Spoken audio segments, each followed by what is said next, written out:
A country mouse, a plain, sensible sort of fellow, was once visited by a former companion of his, who had moved to a neighboring city.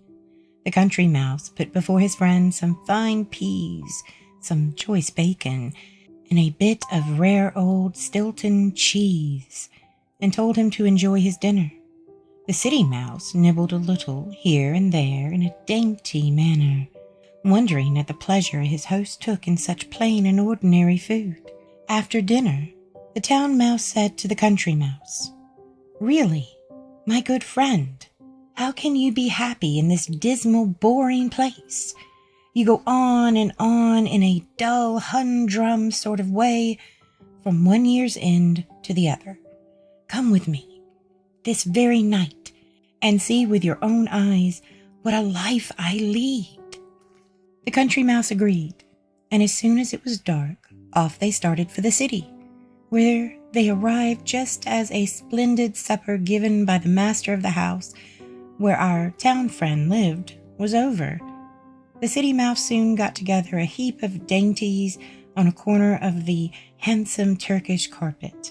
The country mouse, who had never even heard the names of half the meats set before him, was wondering where to begin, when the door creaked, opened, and in came a servant with a light.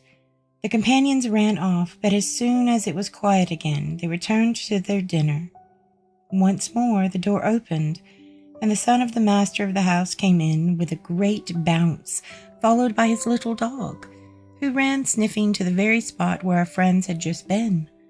The city mouse was by that time safe in his hole, which, by the way, he had not been thoughtful enough to show to his friend, who had to hide behind a sofa, where he waited in fear and trembling until it was quiet again. The city mouse then called upon him to finish his supper, but the country mouse said, No, I'm leaving as fast as I can. I would rather have a crust of bread with peace and quiet than all your fine things in the middle of such alarms and frights as these."